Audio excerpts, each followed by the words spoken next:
तुम्हाला सांगताना हा अभिमान वाटतो की प्लास्टिक सर्जरी सुरुवात ही भारतामधनं झाली. मला छान दिसायचंय म्हणजे प्लास्टिक सर्जरी, पण असं नाही आहे. सो प्लास्टिक सर्जरीचे बरेच भाग आहेत. तुम्हाला पण असं वाटतंय का की प्लास्टिक सर्जरीजमुळे अनरिअलिस्टिक ब्युटी स्टँडर्ड्सचा रेट वाढत चाललाय?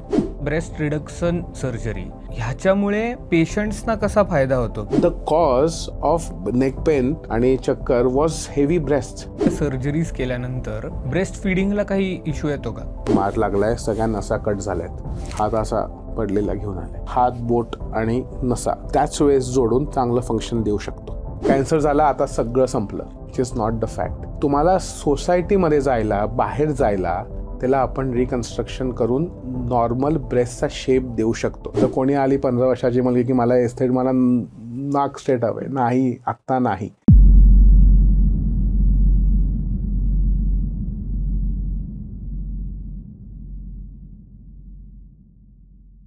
नमस्कार मंडळी, वैचारिक किडाच्या वैचारिक गप्पांमध्ये तुम्हा सगळ्यांचं स्वागत.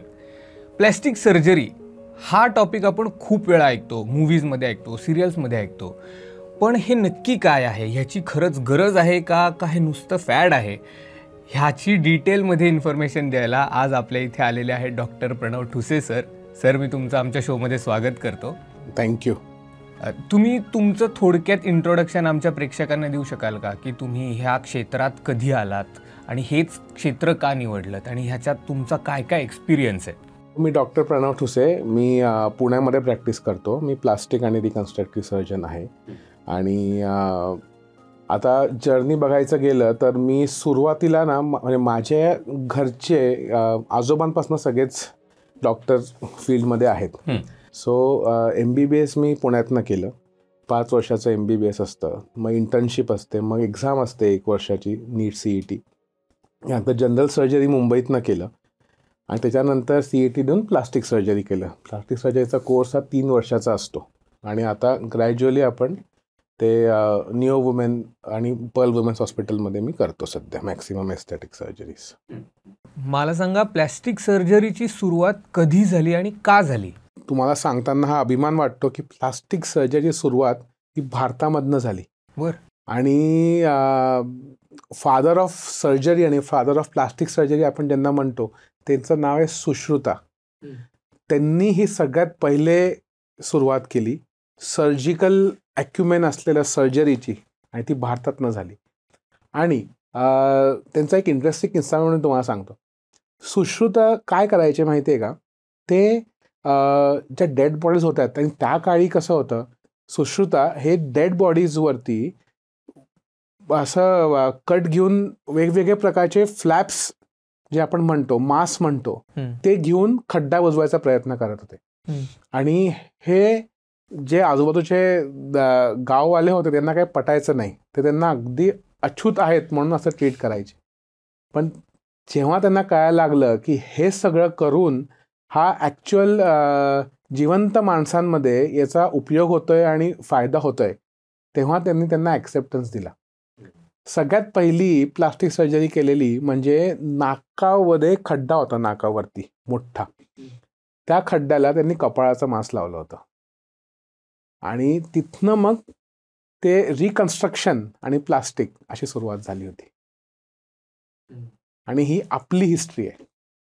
त्याच्यानंतर मग हे सगळे ग्रंथ जेव्हा पुढे त्यांचे बरेच स्टुडंट्स होऊन गेले, त्यांनी हे सगळीकडे पसरवलं. मग हे सगळं पसरवताना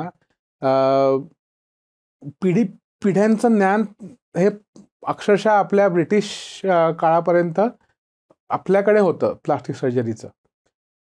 कोलकातामध्ये असलेल्या एका सर्जनकडे हे सगळे ग्रंथ होते.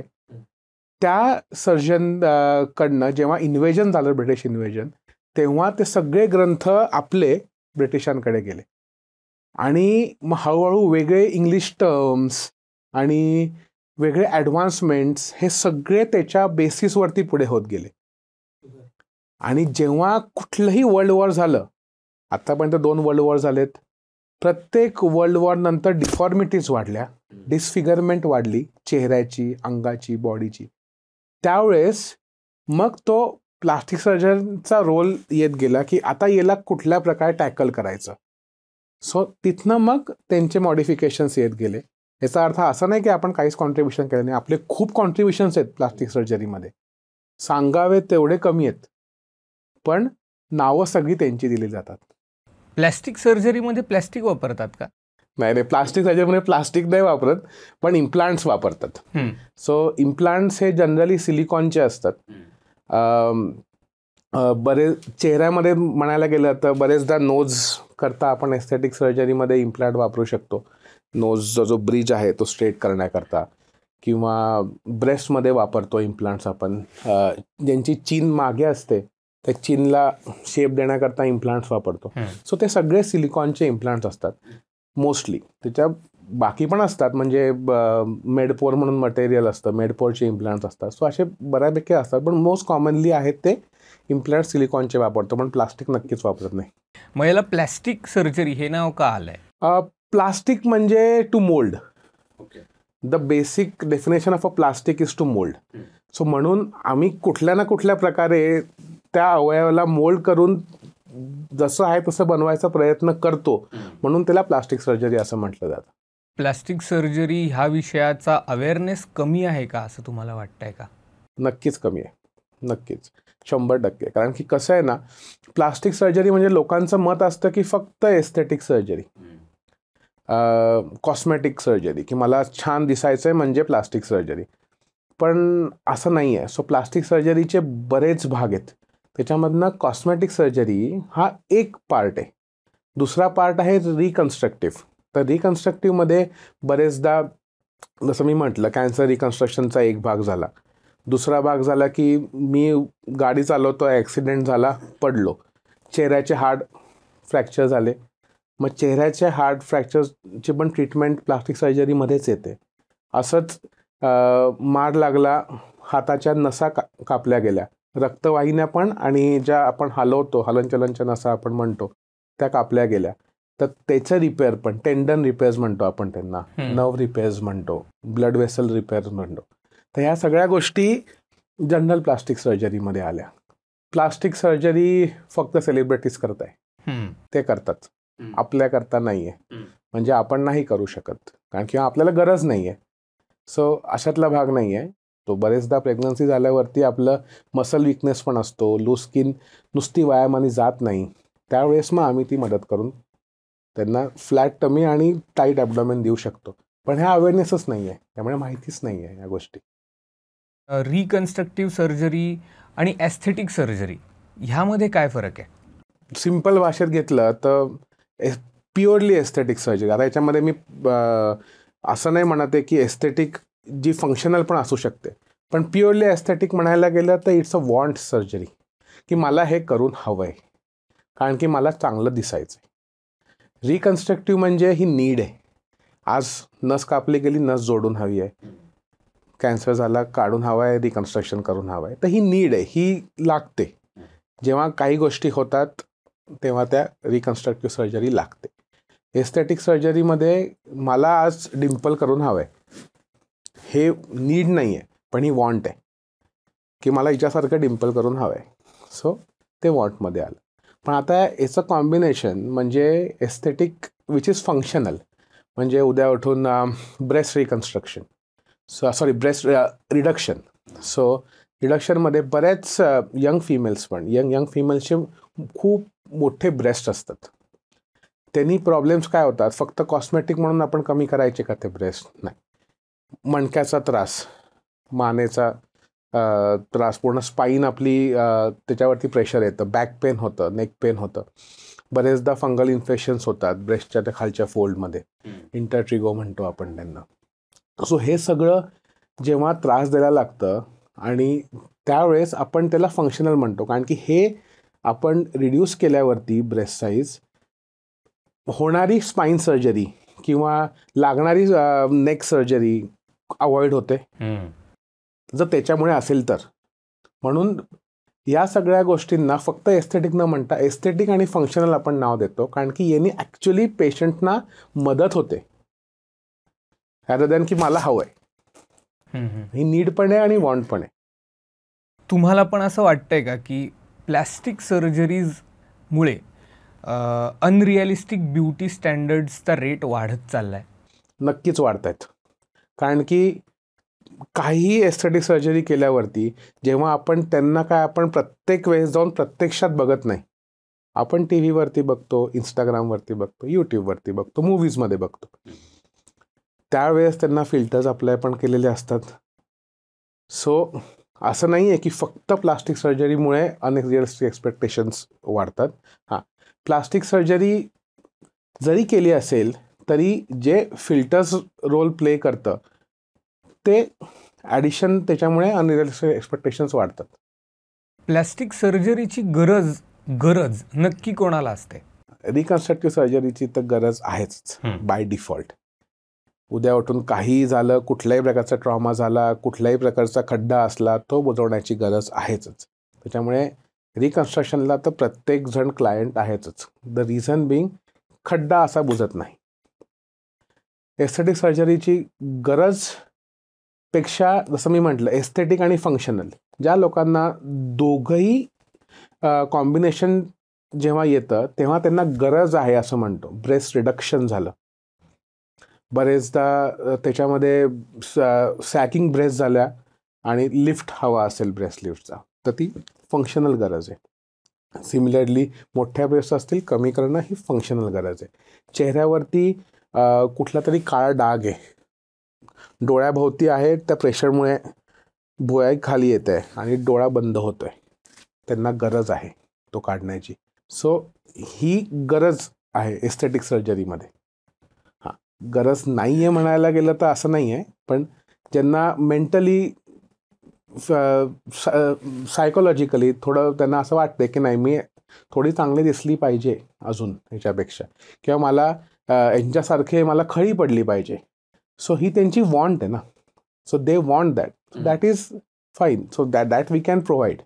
इवन ब्रेस्ट ऑगमेंटेशन जे आपण म्हणतो की ब्रेस्ट कॅन्सर ची फॅमिली हिस्ट्री आहे, सगळ्यांना आईला आहे, आजीला आहे, यांना पण रिस्क आहे ब्रेस्ट कॅन्सरची. तेव्हा आपण ब्रेस्ट काढतो प्रोफायलॅक्टिकली.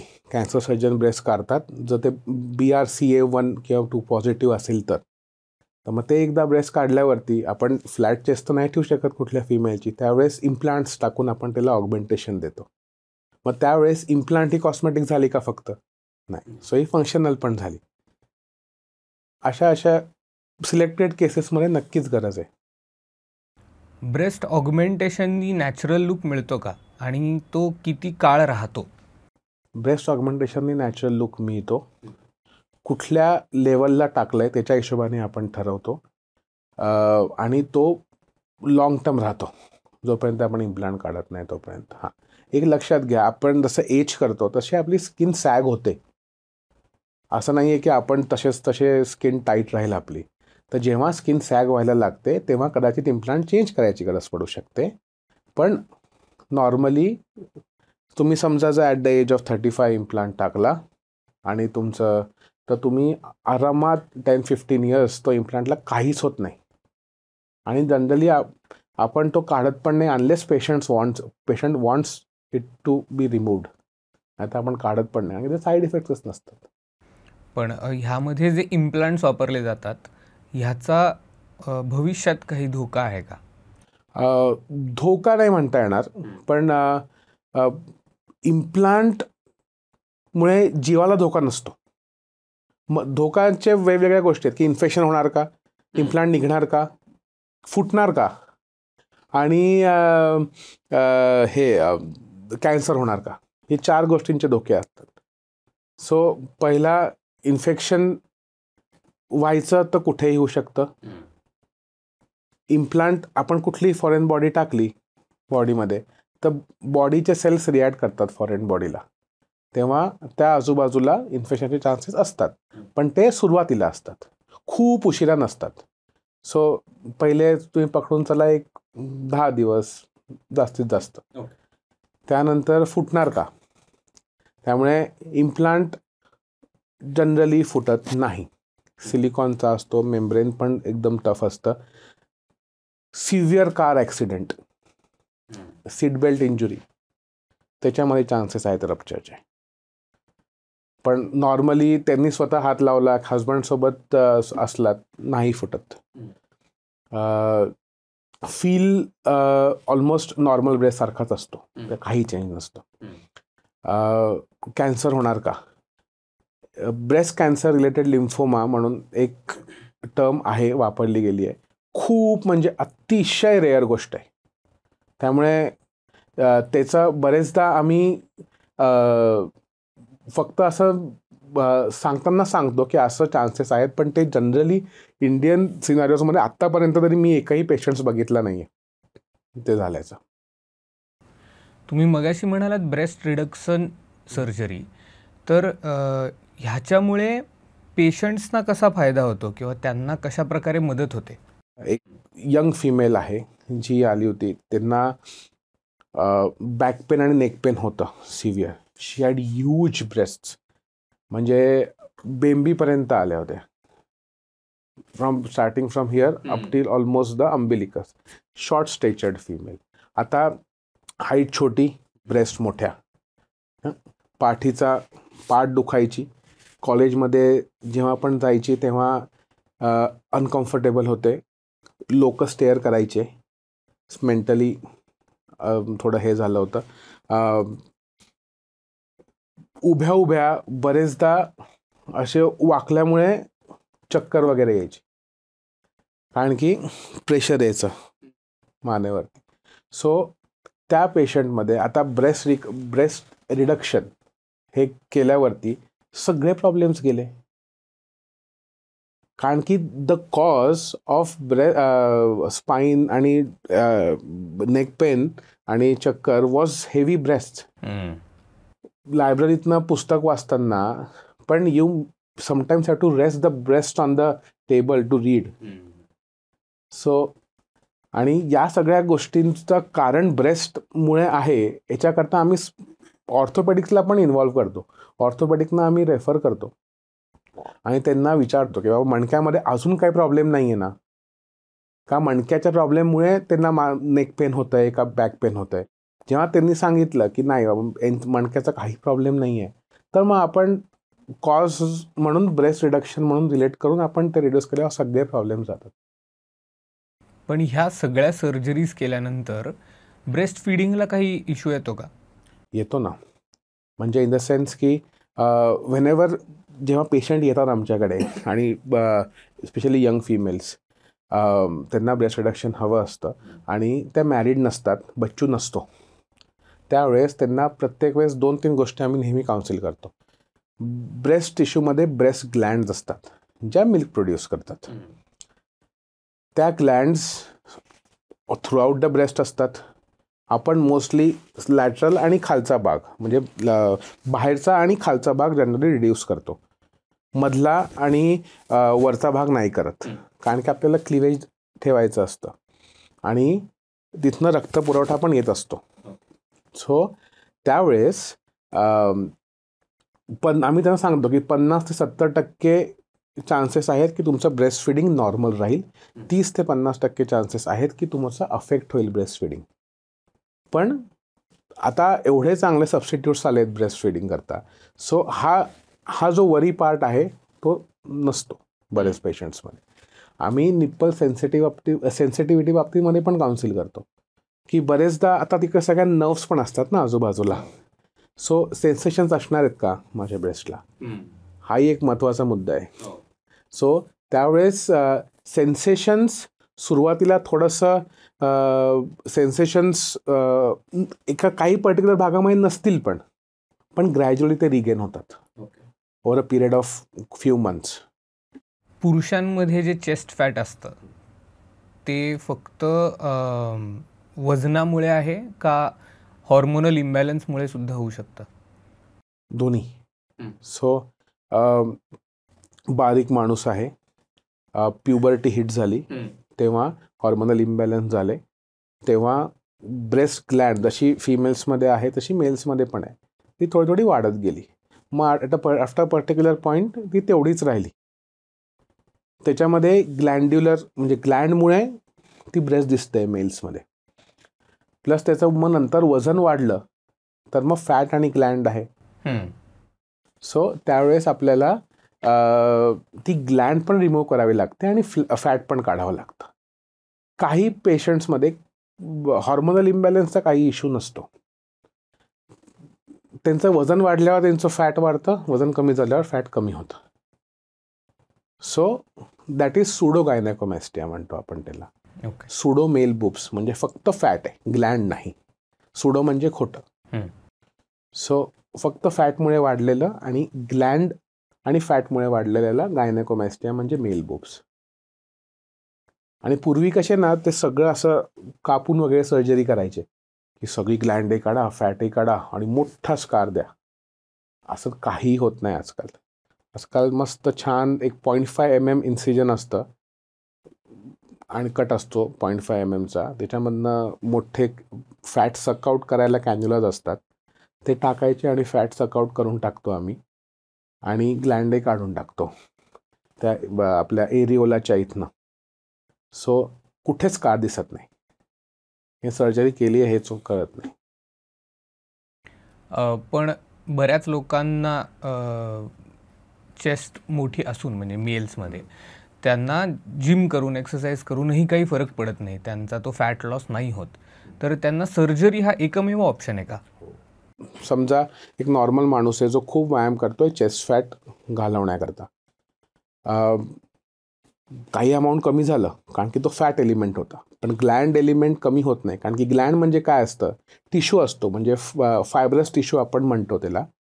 आणि कारण की त्याला ॲक्टिव्ह नसतं ना, मिल्क सिक्रेशन नसतं, त्यामुळे तो असा कडक होऊन बसलेला टिश्यू असतो. तो फॅट नसल्यामुळे तो कमी होत नाही किती फॅट लॉस केलं तरी. आणि जे बॉडी बिल्डर्स असतात कधी कधी ते लोकांना ते बूस्टर इंजेक्शन्स घेतात ना. सो त्या याच्यामध्ये गायनेकोमॅस्टियाची रिस्क वाढते. कारण की जी ग्लँड असते, हॉर्मोन्स घेतोय आपण, हॉर्मोन दिल्यावरती ती ग्लँड आहे ना ती थोडीशी साईज वाढते. त्यावेळेस मग बरोबर तुम्ही बॉडी बिल्डर्सचे काही फोटो बघितले असतील तर बरोबर निप्पल आणि एरिओलाच्या मागे असा एक छोटासा बल्ज असतो. So that is glandular hypertrophy. ती ग्लँड असते आणि त्यांनी ॲक्च्युली कळू शकतं की आता याला सुरुवातीपासनं गायनेकोमॅस्टिया आहे का बूस्टर इंजेक्शन्स घेतले. ह्या सगळ्या सर्जरीज केल्यानंतर म्हणजे दोन्ही मेल्स आणि फिमेल्समध्ये रिकव्हरी पिरियड किती आहे? प्रत्येक सर्जरीचा वेगळा असतो. सो आता आपण 3 सर्जरीज बाबतीत बोललो, तर तिघांचा सांगायला गेलं तर मेल बुब्स गायनेकोमॅस्टियामध्ये next day he can resume office work, he can walk. कुठल्याच प्रकारचं रेस्ट्रिक्शन नसतं, फक्त ड्रेसिंगला पुन्हा आमच्याकडे यावं लागतं. That is continued for 7 days. आणि त्यानंतर मग त्यांना एक आपण प्रेशर गार्मेंट देतो, कारण की एवढं आपण फॅट वगैरे काढल्यावरती ती स्किन खालच्या मसलला चिकटली पाहिजे. त्यावेळे असं एक शर्ट घेतो, एक असं गार्मेंट असतं जे त्याला स्किनला त्या चेस्टपाशी दाबून ठेवतं, म्हणजे कुठल्या प्रकारचं पाणी ॲक्युम्युलेट होत नाही आणि चिकटून जाते. सो ते आपल्याला 6 आठवडे तरी मिनिमम घालावं लागतं. मी तर 3 ते 6 महिने सांगतो, पण 6 आठवडे तरी मिनिमम घालावं लागतं. सो त्यांनी कुठल्याही प्रकारचं वर्क वाईज रिस्ट्रिक्शन येत नाही. नेक्स्ट डेपासून we can resume the work, काय जे बसका जॉब असेल. Heavy weight lifting after 3 weeks. Okay. फिमेल्समध्ये ब्रेस्ट ऑगमेंटेशन म्हणजे ब्रेस्ट वाढवण्याची सर्जरी जर कुठली केली, प्रॉपर एस्थेटिक सर्जरी म्हणायला गेलो आपण तर, ज्याच्यामध्ये सकाळी पेशंट ॲडमिट होतात, ऑगमेंटेशन करतो, त्या सेम रात्री घरी जातात. बरं. पेशंटला राहायचं असेल तर आपण त्यांना 1 रात्र ठेवतो, पण त्यानंतर नेक्स्ट डेपासनं स्पोर्ट्स ब्रा आणि रुटीन थोडं ड्रेसिंग करून खूप एक्झर्शन न करता ऑफिस वर्क रिझ्यूम करू शकतात. Basic office work. रिडक्शनमध्ये थोडासा वेळ लागतो कारण की आपण टिश्यू काढलेला असतो. सो त्यावेळेस कदाचित तो पिरियड 3 to 5 days एक्सटेंड होतो. सो आम्ही सांगतो की जरा एक 7 days थोडा आरामात घ्या, नंतर then you can resume. But त्याच्यामध्ये पण पेशंट सकाळी ॲडमिट होतो, नेक्स्ट डे सकाळी घरी जातो. ब्रेस्ट कॅन्सरमध्ये जेव्हा ब्रेस्ट काढला जातो तेव्हा त्याची रिकन्स्ट्रक्शन सर्जरी ही किती इम्पॉर्टंट आहे? हा खूपच छान प्रश्न विचारला आहे. कारण की रिकन्स्ट्रक्शन ब्रेस्टचं होऊ शकतं आणि पॉसिबल आहे, आणि नॉर्मल पुन्हा ब्रेस्ट कॅन्सर काढल्यावरती ब्रेस्ट दिसू शकते हे बऱ्याच लोकांना माहिती नाही आहे. कारण की काय आहे ना, पूर्वीचे कल्पना आहेत की कॅन्सर झाला आता सगळं संपलं, which is not the fact. Cancer झालेला आहे, वेळेत काढलेला आहे, ब्रेस्टची जागा फ्लॅट झाली आहे, त्याला आपण रिकन्स्ट्रक्शन करून नॉर्मल ब्रेस्टचा शेप देऊ शकतो. ब्रेस्ट टिश्यू नॉर्मल देऊ शकत नाही, पण शेवटी तुम्हाला सोसायटीमध्ये जायला, बाहेर जायला, सोशल गॅदरिंग्समध्ये जायला तुम्हाला 2 नॉर्मल साइज्ड ब्रेस्ट दिसणं अपेक्षित आहे. सो त्या ब्रेस्ट आपण इझिली दाखवू शकतो, डिपेंडिंग आपण काय आपण त्याच्याकरता करतोय रिकन्स्ट्रक्शन. सो बेसिकली आपण खूप चांगले रिकन्स्ट्रक्शन्स आहेत आजकाल, ते आपण छान प्रकारे करू शकतो. कॅन्सर काढल्या पण लगेच त्या सर्जरीमध्ये, समजा जर कॅन्सरची सर्जरी खूप वर्ष आधी झालेली असेल आणि रिकरन्स नसेल, पुन्हा नसेल आलेला, तरी पण आपण रिकन्स्ट्रक्शन करू शकतो, नवीन ब्रेस्ट देऊ शकतो. पण ब्रेस्ट कॅन्सर पेशंट्सना ही सर्जरी खूप एक्सपेन्सिव्ह वाटू शकते, तर ह्याला काही पर्यायी किंवा कुठला पर्याय आहे का दुसरा? सो आपण सर्जरीज आधी म्हटलं की कशा सर्जरी चालू झाल्या, त्याच्यामध्ये ब्रेस्टचं पण त्यावेळेस पण कॅन्सर होते. सो आता रिकन्स्ट्रक्शन कसे इव्हॉल्व झाले, तरी आता आपल्याकडे ब्रेस्ट रिकन्स्ट्रक्ट करायला आपल्याकडे 3 गोष्टी हातामध्ये रेडिली अवेलेबल आहेत. पाठीचं मांस, पोटाचं मांस आणि पोटाचं उचलून वेगळं चिकटवणारं मांस. म्हणजे आता याच्यामध्ये फरक काय, पाठीचं मांस आतल्या आत फिरवता येतं आणि नवीन ब्रेस्ट तयार करता येते. त्या surgery that surgery is comparatively less expensive because technical work आणि ज्या गोष्टी आपल्याला लागतात त्या सर्जरी करण्याकरता त्या कमी लागतात. ओके. ब्रेस्टमध्ये सिमेट्री महत्त्वाची आहे. एक मोठी एक छोटी करून काहीच पॉईंट नाही. सो सिमेट्री असणं महत्त्वाचं आहे. मग ऑपोजिट ब्रेस्ट समजा जर मोठी असेल तर आपण पोटाचा मांस घेऊ शकतो, मांडीचं मांस घेऊ शकतो. सो आणि ते मोठं मांस आपल्याला मिळतं ब्रेस्ट साईजच्या हिशोबाने, आणि ते लावून रक्तवाहिन्या आपण इथे छातीच्या रक्तवाहिन्यांना जोडू शकतो ज्या वरती आहेत त्या, आणि त्या मांसला पुन्हा जगवून नवीन ब्रेस्ट बनवू शकतो. ॲसिड अटॅक सर्वायवर्स जे असतात त्यांना तुम्ही कसं ट्रीट करता आणि त्यांना ट्रीट केल्यावर त्यांच्यात काय फरक पडतो? ॲसिड अटॅक जेव्हा होतो ना, तेव्हा सगळ्यात पहिले फिजिकल आणि मेंटल दोन्ही खचलेले असतात. ॲक्यूट स्टेजमध्ये म्हणजे ज्या आल्या जेव्हा होतो आणि जेव्हा पेशंट ॲडमिट होतात त्यावेळेची treatment it's considered one of the Burns, basically acid Burns म्हणतो आपण त्यांना.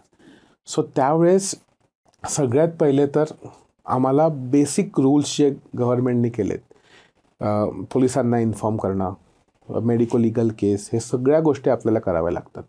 ते सगळी प्रोसिजर तर आपण करतोच. ते झाल्यावरती जेव्हा ॲसिड अटॅकचे विक्टिम्स असतात, चेहऱ्यावरती आहे, हातावरती पडलं आहे, त्याला पहिल्या ॲसिडला न्यूट्रलाइज करावं लागतं.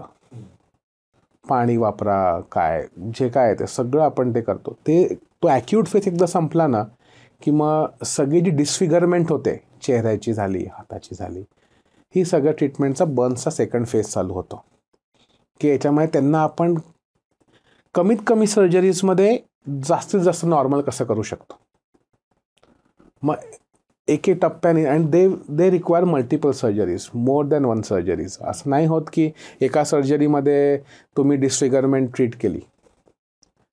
नक्कीच 2, 3 ते 4 सर्जरी लागतात, पण ते टप्प्याटप्प्याने.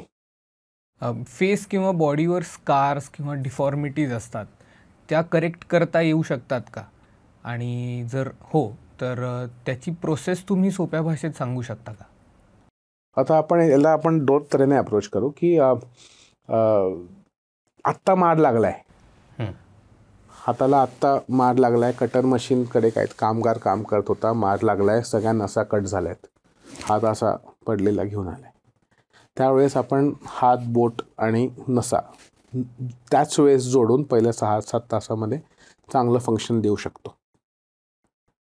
खूप आधीचा मार आहे हाताचा, नसांचा, तो पुन्हा उघडून किती नसा वेड्यावाकड्या जोडल्या गेलेल्या आहेत, त्यांनी आधी ट्रीटमेंट घेतली आहे नाही घेतली आहे, त्या हिशोबाने ठरतं की आपण ती डिफॉर्मिटी पूर्णपणे करेक्ट करू शकतं का नाही. स्कार्स आले, चेहऱ्यावरचे स्कार्स, चेहऱ्यावरती नॉर्मली ना एक लाईन आखल्यात. आता मानेमध्ये बघा, मी फोल्ड केल्यावरती आडवी लाईन येते, कोणीही फोल्ड केल्यावरती ती उभी येते का? तर स्कार आडव्या लाईनवरती असेल तर तो एवढा दिसत नाही, जो उभा असेल तर तो दिसतो. मग जे स्कार्स ॲबनॉर्मल डायरेक्शनमध्ये आहेत त्या स्कार्सना आपण वेगवेगळ्या प्लास्टिक सर्जरीचे प्रोसिजर्स करून त्याला नॉर्मल लाईनमध्ये जर आणता येत असेल तर तो आपण बऱ्यापैकी ट्रीट करू शकतो. तुम्ही आत्तापर्यंत हँडल केलेली सगळ्यात चॅलेंजिंग केस कुठली होती आणि ती तुम्ही कशी सॉल्व्ह केली? सगळ्यात डिफिकल्ट केस म्हणजे bomb blast. So patient out of इंडियाचा होता, मी कंट्रीचं पण नाव घेत नाही. सो आउट ऑफ इंडियाचा पेशंट बॉम्ब ब्लास्ट झाल्यावरती तिथे काय त्यांनी जे काय थोडंसं फिक्स केलं तेवढं केलं होतं. त्यानंतर मग इंडियामध्ये आला होता ट्रीटमेंट घ्यायला. त्यावेळेस त्यांचा वरचा जबडा नव्हता, खालचा जबडा तुटलेला होता इथला, असा क्रश प्रॉपर पावडरीसारखा क्रश्ड होता या साईडचा, आणि या साईडच्या जबड्यावरती प्लेट्स वगैरे लावल्या होत्या, फ्रॅक्चर्स होते फेस फिक्स करण्याकरता. डोळ्याच्या खालचं हाडही तुटलं होतं. सो ते असंच जोडलं गेलं होतं कारण की त्याचं काही ट्रीटमेंट नीट झाली नव्हती. सो त्यानंतर त्या सर्जरीमध्ये सगळंच नवीन बनवायचं होतं ना ऑलमोस्ट. डोळ्याच्या खालचं हाड, चीकचं हाड, इथली प्लेट नीट जोडून लावायची होती, इथे हाडच नव्हतं आणि वरती हाड नव्हतं. मग त्यावेळेस मग आम्ही पायातनं हाड आणि मांस घेतलं, रक्तवाहिन्या त्याच्यासोबत घेतल्या. पायाचं हाड स्ट्रेट असतं, मग त्याला कार्पेंटरसारखं कापून आपण नॉर्मली जबड्याच्या कॅन्सरकरता वापरतो तशात रित्या त्याला असं यू शेपमध्ये कन्वर्ट केलं. यू शेपमध्ये असं इथे हाड लावलं, ओठ गेलं होतं, तिथे पायाचं मांस लावलं आणि सगळे फ्रॅक्चर्स फिक्स केले. आणि नंतर सेकंड स्टेजमध्ये जे मांस लावलं होतं तिथे आतल्या म्हणजे आतमधला जो म्युकोजा असतो त्याची स्ट्रीप काढून ओठासारखं पिंक लाईनिंग तिथे दिली. सो ही सगळ्यात चॅलेंजिंग केस होती आत्तापर्यंत. So it was on a different level. अशी कुठली एखादी केस आहे का की ज्याच्या ॲस्थेटिक सर्जरीमुळे त्या व्यक्तीचं आयुष्य पूर्णपणे बदलून गेलं? एक अबाउट 27 year old मुलगी होती. प्युबर्टी हिट झाल्यापासनं त्यांना ब्रेस्ट साईजमध्ये असिमेट्री होती, एक मोठं होतं आणि एक छोटी होती. सो जेव्हा त्या आमच्याकडे आल्या शी वॉज व्हेरी अनकम्फर्टेबल. आणि याचं कारण असं की आता जी ब्रेसियर आणि ब्रा घालायची आहे ती तर मोठ्या साईजच्या हिशोबानेच घालावं लागेल. So one was looking full and one was looking empty. So she was very socially awkward. आणि त्यांना सगळं जसं आपला प्रोटोकॉल असतो की जाऊन सगळं एक्सप्लेन करायचं, कन्सेंट फॉर्म सायनिंग, सगळं प्रश्न त्यांचे क्लिअर केल्यावरती वी मेड अ प्लॅन की त्यांना आपण एका साईडची ब्रेस्ट साईज वाढवूयात इम्प्लांट टाकून, आणि जो नॅरो ब्रेस्ट आहे त्याला ब्रॉड करूयात ऑपोजिट ब्रेस्टसारखं. आता जी ऑपोजिट ब्रेस्ट आहे ती नॉर्मल आहे पण ती खाली पॉईंट आउट होते, सो त्याला लिफ्ट करूयात. सो एका ब्रेस्टचं लिफ्ट झालं आणि नॉर्मल शेप झाला. या राईट साईडच्या ब्रेस्टना आपण ब्रॉड केलं आणि इम्प्लांट टाकला. त्याच्यानंतर थोडीशी असिमेट्री होती, तर आपण जी लेफ्ट ब्रेस्टला तिथे लिफ्ट केलं होतं तिथे पण आपण एक छोटा इम्प्लांट कमी साईजचा टाकला जेणेकरून नंतर ते सिमेट्री झाली. आणि एकदा ते झाल्यावरती 7व्या दिवशी त्यांनी मोठा एक असा 20-25 ओळींचा मोठा असा थँक्यू नोट मला व्हॉट्सॲपवर पाठवलं. आणि त्यांनी अक्षरशः फोन करून सांगितलं की, आणि सांगताना त्या अक्षरशः रडत होत्या की माझं आयुष्य आजपासनं मी बिना कुठली स्ट्रेस आउट होता मी आज बाहेर जाऊ शकते, मेंटली स्टेबल आहे, माझी सेल्फ इमेज चेंज झालेली आहे, माझा कॉन्फिडन्स वाढला आहे. So she was very happy. आणि सेल्फ परसेप्शन तिचं बदललं आणि त्याच्यामुळे मेंटली स्टेबल झाले. सो हा मेंटल इफेक्ट म्हणतो मी. जेव्हा या एस्थेटिक सर्जरीचा जो मेंटल इफेक्ट असतो तो फंक्शनल आणि एस्थेटिक जेव्हा कंबाईन होतं ना, हा मेंटल इफेक्ट चेंज होतो. प्लास्टिक सर्जरीमध्ये रिस्क फॅक्टर्स काय काय आहेत किंवा सक्सेस रेशो किती आहे, किंवा असं बऱ्याचदा होऊ शकतं का की काय जसा हवा आहे तसा रिझल्टच नाही मिळाला मोरली ॲस्थेटिकमध्ये? नक्कीच होतं. आणि जो कोण म्हणेल की असं होत नाही ते अक्षरशः करत नाहीत असं पकडून त्याला, पण होतात. दोन्हीकडनं होतात. पेशंटच्या एक्सपेक्टेशन्स वेगळे असतात, आमचे काहीतरी वेगळे असतात. मग ते मॅच झालं नाही तर ते असं होतं की तो रिझल्ट मिळाला नाही. काही याच्यामध्ये रिझल्ट तो मिळू शकत नाही, त्याच्या अराउंड आपण रिझल्ट यायचा प्रयत्न करतो. आणि काही जेन्युइनली प्रॉब्लेमॅटिक असतात की आपण रिझल्ट देऊ शकलो नाही. या तिन्ही क्रायटेरियाज आहेत. की पहिल्या ह्याच्यामध्ये समजा आपण नोजचं एक्झाम्पल घेतलं, पेशंटला वाटलं की मला युरोपियन नोज हवं आहे, म्हणजे UK-वाल्यांचे कसे आहे, त्यांची अशी पातळ स्किन असते आणि असं प्रॉपर छान नाक असतं, तसं मला नाक हवं आहे. पण त्यांचं नाक सुरुवातीला ओरिजिनली वाकडं तिकडे. तर मग आता त्यांच्या अपेक्षा असतील की तुम्ही जर मला एक कुठली 3D इमेज दाखवली तर मला सांगता का की माझं नाक कसं दिसेल. मग तो जो एरिया आहे ना, तो डुबियस एरिया आहे थोडा, तिथे आपण फसतो. कारण की पेशंटच्या अपेक्षा ते बघून वाटतात की हां आता माझं ऑपरेशनचं नाक असं दिसेल, पण त्याच्यामध्ये स्किन थिकनेस किती आहे आपला, आतमधलं एवढं छान बांधकाम केल्यावरती बाहेरनंच तुम्ही सगळ्या जाळ्या लावून टाकल्या घराला, बिल्डिंगला, ते चांगलं दिसणार का? तसं तर स्किन एनवलप चांगला आहे का, आतमध्ये किती मॉडिफायबल आहे, हे सगळं बघता त्यांचे एक्सपेक्टेशन्स आणि आपले जर नीट झाले, व्यवस्थित मॅच झाले ना, तर रिझल्ट चांगला येतो. पण त्यांचे अपेक्षाच अनरिअलिस्टिक असतील की मला असंच हवं आहे, तर मग तो गडबड होते. म्हणूनच ते कन्सेंट फॉर्म आम्ही आधी देतो की जेव्हा त्यांना आम्हाला पटलं की त्यांना कळलं आहे की सगळं व्यवस्थित आहे, हे असं होणार, त्यांना कळलं आहे, त्यांना समजलं आहे आणि आम्ही एका पेजवरती आहोत, देन वी प्रोसीड. लोकांना सर्जरी शिवाय काही डेव्हलपमेंट करता येऊ शकते का? असे काही पर्याय आहेत का? लेटेस्ट ॲडव्हान्समेंट्स आहेत, त्याच्या थ्रू आपल्याला करता येते. आणि बरेचदा जसं सर्जिकल ट्रीटमेंट असते ना एस्थेटिक सर्जरीकडे, तशी नॉन सर्जिकल पण असते. म्हणजे काय, कुठल्याही बॉडीला काहीही प्रकारचं कट न घेता सर्जरी करणं म्हणजे नॉन सर्जिकल. त्याच्यामध्ये चेहरा समजा जर आपला हे करायचा आहे, थोडा लाईटन अप करायचा आहे किंवा ग्लो आणायचा आहे, तर आपल्याला केमिकल पील्स करावे लागतात चेहऱ्यावरती.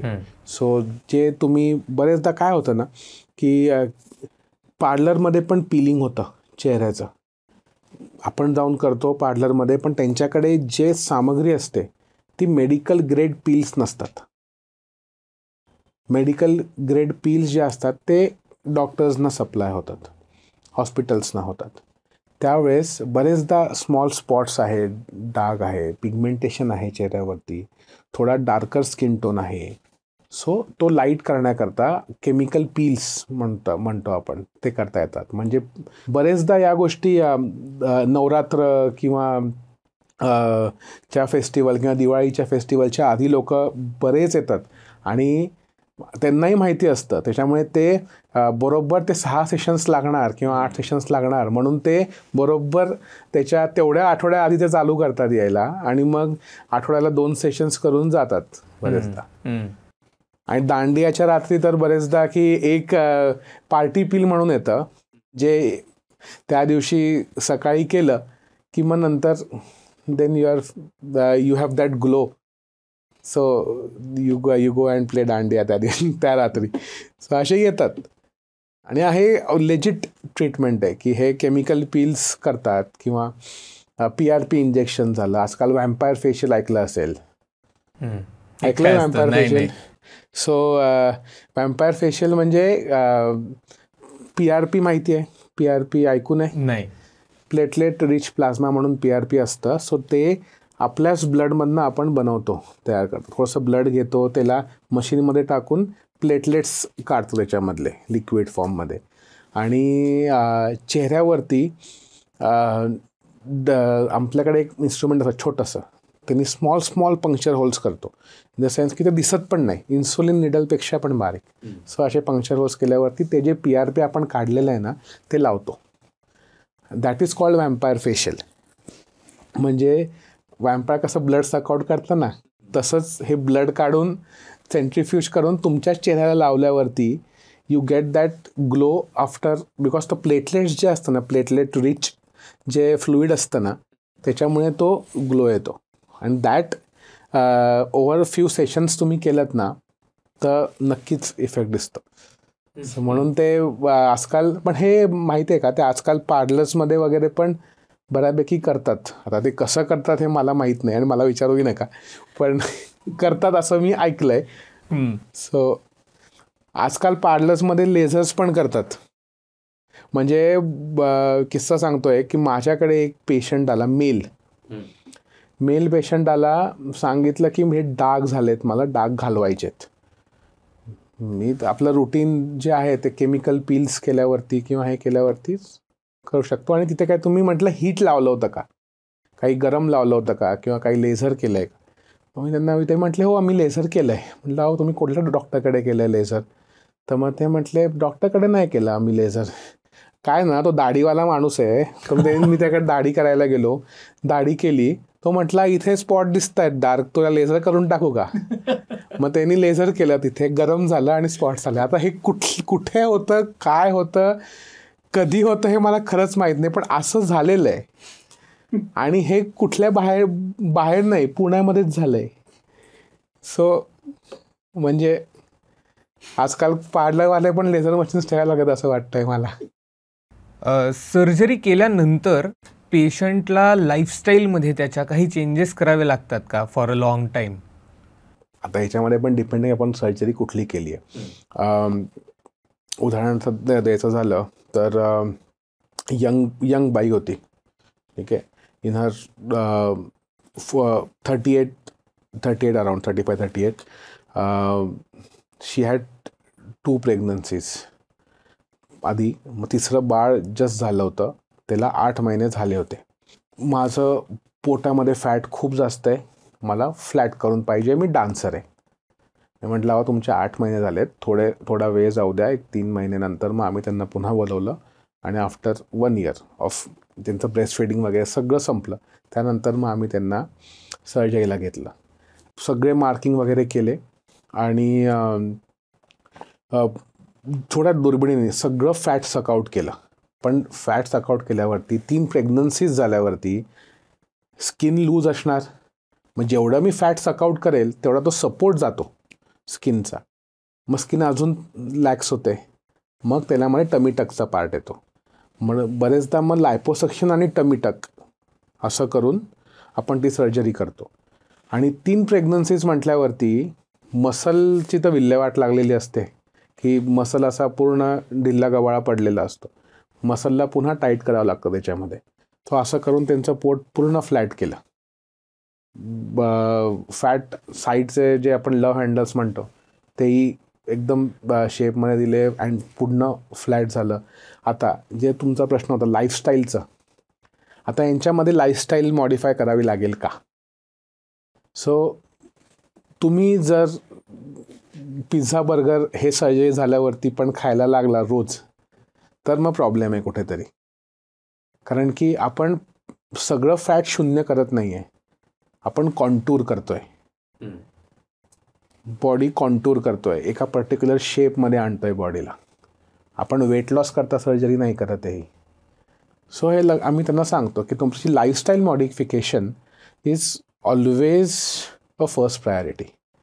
बिकॉज आपण जी सर्जरी करतो ती वेट लॉस सर्जरी नसते, ती बॉडी कॉन्टुरिंग सर्जरी असते, ती वजन कमी करण्याकरता नसते. पुढच्या 5 ते 10 वर्षांमध्ये प्लॅस्टिक सर्जरी ह्या फील्डमध्ये काय काय अजून ॲडव्हान्समेंट होईल असं तुम्हाला वाटतंय? AI तुमचं सगळ्यांचं AI, तुमचं सगळ्यांचं AI. कारण की AI बेस्ड मॅपिंग होईल, इन द सेन्स की कुठल्या प्रकारची सर्जरी कुठल्या कुठल्या कुठल्या प्रकारची aesthetic surgery depending upon patient's body stature आम्हाला जे अंदाज घेऊन आपण करतो की यांना एवढा साईजचा इम्प्लांट लागणार आहे, हे ते एक्झॅक्ट मेजर मापाच्या हिशोबाने होईल की एवढा CC ऑफ इम्प्लांट यांना टाकायचा आहे. किंवा रोबोटिक्समध्ये झालं तर अजून फाईन इन्स्ट्रुमेंट्स, टॅक्टाईल सेन्सेशन, म्हणजे जे रोबोट्सना सेन्सेशन नसतात ना इन्स्ट्रुमेंट्सना, ते कळत नाही की किती आपण घट्ट टिश्यू पकडला आहे का लूज पकडला आहे. सो किती त्या याला आपण क्रश करतोय का नुसतं पकडलं आहे. टॅक्टाईल सेन्सेशन्स त्या रोबोटमध्ये डेव्हलप करण्याचं काम चाललं आहे.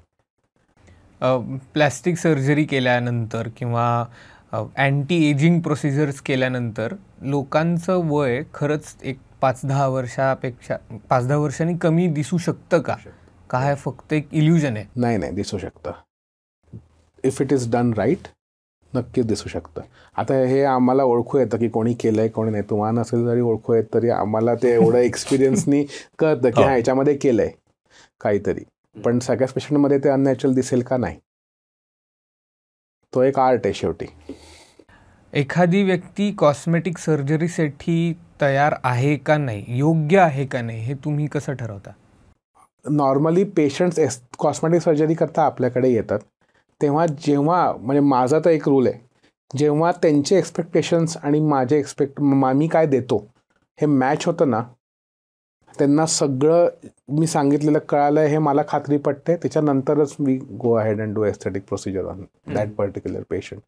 आणि जर एक्सपेक्टेशन्स असतील तर नाही म्हणून सरळ सांगण्याचं हक्क आम्हाला दिलेला आहे. कारण की त्यांना पण त्रास नको व्हायला आणि आम्हाला पण त्रास नको व्हायला. पण अशी कोणती लक्षणं आहेत का की ज्याच्यामुळे तुम्ही त्यांना म्हणता की तुम्ही अजून तरी करू नये ही सर्जरी? समजा आता ब्रेस्ट फीडिंग चालू आहे पेशंटचं, त्यावेळेस आम्ही सांगतो की जी बॉडी कॉन्टुरिंग सर्जरी आहे ते आत्ता करू नका, तुमचं सगळं सेटल होऊ द्या, फॅमिली कंप्लीट होऊ द्या, मग करूयात. किंवा ब्रेस्ट रिडक्शन करता आले, आम्ही सगळ्यात यंग पेशंट आले तर आम्ही त्यांना सांगतो की तुमचं आधी सगळं कंप्लीट होऊ द्या, मग आपण करूयातच ब्रेस्ट रिडक्शन. कारण की एकदा ब्रेस्ट रिडक्शन केल्यावर तुम्ही नंतर फॅमिली प्लॅन केली आणि मग तुम्हाला बाळ झाली आणि हे झालं तर पुन्हा ब्रेस्ट सॅग व्हायचे चान्सेस आहेत, पुन्हा पोट वाढण्याचे चान्सेस आहेत. सो सगळं कंप्लीट झालं ना की आपण व्यवस्थित करूयात. 18 इयर्सच्या खाली तर कुठलीच सर्जरी आपण करत नाही. नावडेज 21 इयर्सच्या आधी, इन द सेन्स की अनलेस त्याचे पॅरेंट्स वगैरे सोबत आहे आणि त्यांना गरज आहे, म्हणजे then becomes aesthetic functional, not only aesthetic. So त्यावेळेस आपण नाही. No job. जर कोणी आली 15 वर्षाची मुलगी की मला मला नाक स्ट्रेट हवं नाही, आत्ता नाही. एव्हरीथिंग थोडंसं अडल्टहुडमध्ये आलात की मग आपण करूयात सर. तुम्ही मगाशी म्हणालात की प्लॅस्टिक सर्जरीनी डिम्पल्स क्रिएट करता येतात, ह्याची काय प्रोसिजर आहे? बरेचदा जो डिम्पल आहे ना त्याची लोकेशन फिक्स असते. इथनं एक लाईन अशी काढली डोळ्याच्या एजपासनं आणि ओठापासनं एक लाईन काढली, जिथे आपण तो पॉईंट येतो ना तो डिम्पलचा पॉईंट आहे. ओके. सो ती सर्जरी आपण लोकल ॲनेस्थेशिया तिथल्या तिथे बूल देऊन करतो. बाहेरनं काहीच होत नाही, सगळं आतनं होतं, तोंडाच्या आतनं. तोंड उघडायला सांगून थोडी तिथे बूल देतो, तो पॉईंट आयडेंटिफाय करतो. तिथे 2-3 टेक्निक्स आहेत कसं डिम्पल करायचं. आता डिम्पल तुम्हाला फुल टाईम हवा आहे त्याला स्टॅटिक डिम्पल म्हणतात, का हसल्यावरती हवा आहे त्याला डायनॅमिक डिम्पल म्हणतात. सो जेव्हा डायनॅमिक डिम्पल हसल्यावरती हवा असेल त्या हिशोबाने आपण ती टेक्निकली ती प्रोसिजर आतमध्ये करतो आणि टाके घेऊन आतमध्ये 2 टाके लागतात, बंद होऊन जातात. त्या दिवशी तुम्ही घरी जाता आणि बाय द डायनॅमिक डिम्पल करता थोडा वेळ द्यावा लागतो, 1-2 आठवडे तरी द्यावे लागतात की सगळं व्यवस्थित होऊन तो स्कार फॉर्म होईल आणि ग्रॅज्युअली तो इम्प्रूव्ह होत जातो. स्टॅटिक डिम्पल म्हणजे जागच्या जागी आहेच, त्याला मग तो त्या वेळेपासून दिसायला लागतो. पण माझा सल्ला ऐकला तर dynamic Dimple is more natural, तुम्ही हसल्यावरती दिसतो. सो ते आपण नेहमी तीच प्रोसिजर करतो.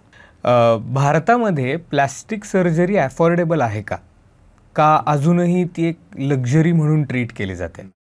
असं नाही आहे बिलकुल की अफोर्डेबल नाही आहे. कसं आहे ना, बरेच ऑप्शन्स एका गोष्टी करता असल्यामुळे अफोर्डेबिलिटीच्या हिशोबाने त्या व्हॅरी करू शकतो, रिझल्ट सेमच मिळतो. कदाचित ड्युरेशन थोडं कमी जास्त होईल, पण अफोर्डेबलचा प्रश्नच येत नाही. India is one of the most affordable centres for doing aesthetic surgeries and reconstructive surgeries. That is the reason की सगळे बऱ्यापैकी मेडिकल टुरिझम हा इंडियात डेव्हलप झाला आहे, की बाहेरची लोक येऊन ऑपरेट करतात. येमेन झाले, सौदी झाले, आफ्रिकेचे पण झाले. सो असं नाही आहे की अफोर्डेबिलिटीचा इश्यू आहे. उलट इथे मोर अफोर्डेबल आहेत म्हणून बाकी लोक, इवन अमेरिकन्स जे NRI आहेत ते जातात तिकडे US ला, येताना इथे येतात, सर्जरी करून मग जातात. बिकॉज द अफोर्डेबिलिटी इकडे जास्त आहे आणि वेटिंग पिरियड कमी आहे. इन द सेन्स की तुम्ही जर उद्या उठून बाहेरच्या कंट्रीजमध्ये गेलात आणि सांगितलं की मला आज ब्रेस्ट ऑगमेंटेशन करता कन्सल्ट करायचं आहे, तुम्हाला अपॉइंटमेंटच 1 महिन्यानंतरची मिळते. ॲज अगेन्स्ट इंडियामध्ये तुम्ही सांगितलं मला ब्रेस्ट ऑगमेंटेशन करायचं आहे, मला डॉक्टरची भेट घालून द्या. तुमच्याकडे एका एरियामध्ये क्वालिफाईड डॉक्टर्स एवढे सापडतील की you will get the same day appointment probably. मग थांबावं लागणार नाही. Surgery probably you can get it done in a weeks time, go home in next week और प्रॉब्ली 10 days. ॲज अगेन्स्ट तिथे अपॉइंटमेंट मिळायला एक महिना लागतो. ज्या लोकांना प्लॅस्टिक सर्जरी करायची आहे पण ते अजूनही खूप कन्फ्युज्ड आहेत किंवा हेजिटंट आहेत, त्यांना तुम्ही काय सांगाल? प्लास्टिक सर्जरी ही सगळ्यांकरता असते, एस्थेटिक सर्जरी सगळ्यांकरता असते. तुम्हाला करायची आहे नाही आहे, पण तुम्हाला करायची इच्छा आहे पण तुम्ही घाबरताय कुठेतरी की मी करू का नको, का मी ही स्टेप घेऊ का नको. तुम्ही एकदा या, सगळे डिटेल्स तुमचे आम्हाला सांगा, तुम्हाला काय हवं आहे काय नाही, तुम्हाला काय रिक्वायरमेंट आहे. त्याच्या हिशोबाने काही जर आम्हाला तुम्हाला मदत करता येत असेल तर नक्कीच आम्ही ते तुम्हाला सांगूयात. आणि देन बिंदास तुम्ही या प्रोसिजरकडे तुम्ही जाऊ शकता. असं नाही आहे की फक्त सेलिब्रिटीज करतात किंवा खूप कॉस्टली आहे किंवा कॉम्प्लिकेशन्स होतात, अशातला काही भाग नाही आहे. एवढं सेफ ॲनेस्थेशिया झालेलं आहे आजकाल आणि एवढं सेफ टेक्निक झालेलं आहेत की त्यामध्ये घाबरायची काहीच गरज नाही आहे. तुम्ही तुमच्या इथे कुठल्या कुठल्या सर्व्हिसेस प्रोव्हाइड करता आणि कोणाला जर तुम्हाला कॉन्टॅक्ट करून तुमचं कन्सल्टेशन हवं असेल तर त्यांनी ते कसं करावं? सो आपल्या इथे आपण एस्थेटिक्सचा सगळा स्पेक्ट्रम प्रोव्हाइड करतो. Face, breast and body aesthetics, त्याच्यामध्ये सगळं आलं की फेसलिफ्ट झालं, केमिकल नॉन सर्जिकल झालं, ब्रेस्ट आणि बॉडी लायपोसक्शन झालं, टमीटक झालं, आणि रिकन्स्ट्रक्शनचा पण सगळा स्पेक्ट्रम आहे की कॅन्सर रिकन्स्ट्रक्शनपासून काही चेहऱ्याची हाडं फ्रॅक्चर झाली, ट्रॉमा झाला, नसा कट झाल्या, हे सगळं आपल्या इथे होतं. कारण की हे एका रूफखाली असणं फार महत्त्वाचं आहे. काही फक्त एस्थेटिक, काही फक्त रिकन्स्ट्रक्टिव्ह असंही असतं आणि ते पण त्यांच्यात काही एस्थेटिकली फक्त एस्थेटिकला ट्रेंड असतात, काही रिकन्स्ट्रक्शनमधनं एस्थेटिक गेलेले असतात. पण माझं असं मत आहे की जेव्हा दोन्ही गोष्टी एका ठिकाणी असल्या ना की मॅनेज करणं सोपं पडतं. कारण की कुठे ना कुठेतरी क्रॉसओव्हर असतं या गोष्टींमध्ये.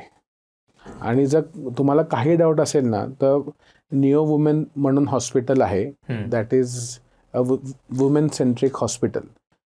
फिमेल रिलेटेड सगळ्या गोष्टी including cancer, including aesthetic, including gynaec, पीड्स, genetics सगळं तिथे आहे. सो मी तिथेच असतो एस्थेटिक करण्याकरता, रिकन्स्ट्रक्शन पण तिथेच असतं. So you can directly contact us there आणि कन्सल्टेशन शेड्यूल करू शकता. त्यानंतर आपण पुढच्या चर्चा आणि गप्पा करता येतात.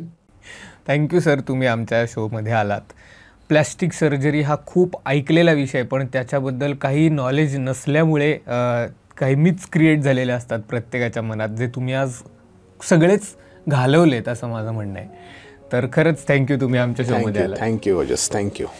हा व्हिडिओ तुम्हाला जर आवडला असेल तर हा शेअर करा, लाईक करा आणि वैचारिक किडाच्या पेजला सबस्क्राईब करा. भेटूयात वैचारिक गप्पांच्या पुढच्या एपिसोडमध्ये. धन्यवाद.